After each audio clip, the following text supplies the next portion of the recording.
Hey YouTubers, it's the American Samurai. Welcome you once again to another trip to a galaxy far, far away. This video was requested by Star Wars Timeline.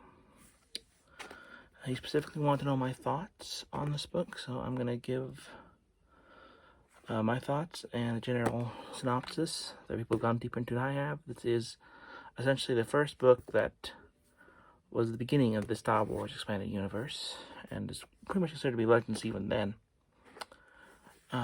So let's get started here. Luke Skywalker expected trouble when he volunteered to follow Princess Leia on her mission to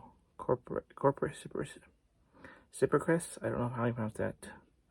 To enlist the rebel underground to battle against the Empire, but a farm boy from Tatooine hadn't counted on an unscheduled landing on the swamplands of Mybin.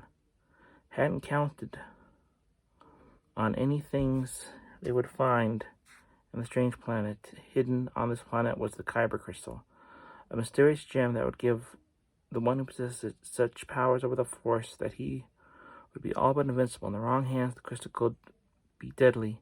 So Luke had to find this treasure and find it fast. Accompanied by R2-D2, C-3PO, his two faithful droids, Luke and the princess set out to the temple of Pon Jamara to confront the deep beneath the surface of an alien world and the most fearsome villain in the galaxy. Okay, guys, essentially, how did I approach this book? I approached this, seeing Star Wars, Marvel are now kind of the same company in some ways.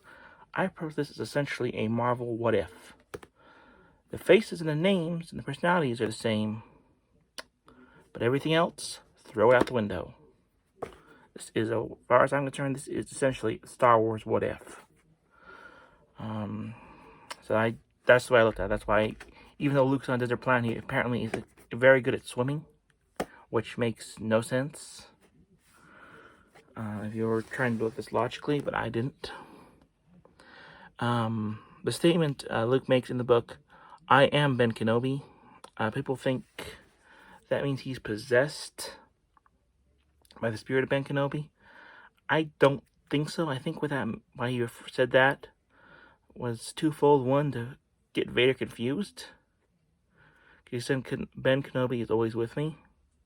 He was essentially, something happened when he took the stable. It refocused his mind.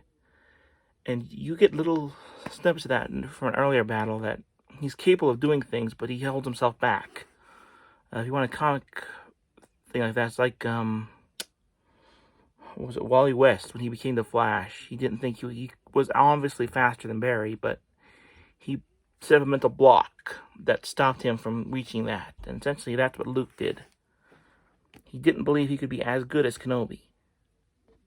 So he set a mental block in his mind, and that's what stopped him from achieving that. But when he reached those edge situations, it kicked in.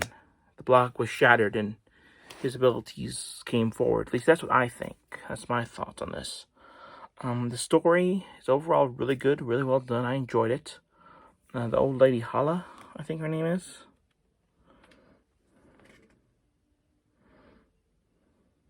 Yeah, Hala. Halla.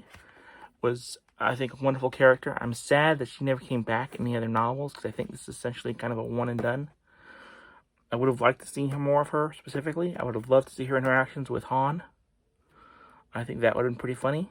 I think she would have gone pretty well with Chewie, too. But overall, my thoughts on this book, I think if you've not read any Star Wars fiction, it's a good spot to start. But I think you have to put yourself in that spot where this is Legends. Pure and simple. It was Legends when it was first written, as far as I'm concerned.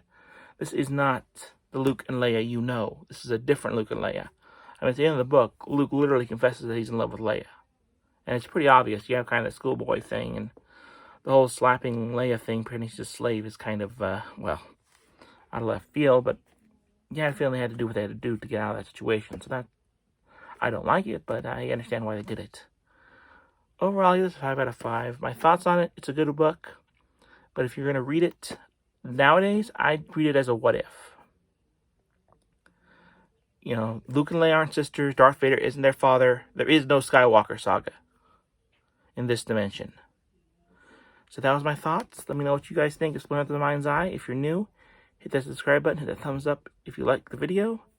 And if you want more Star Wars content, check out Star Wars Timeline. I believe recently he's reviewing the Ewoks cartoon series. So until next time, may the Force be with you, young Padawan.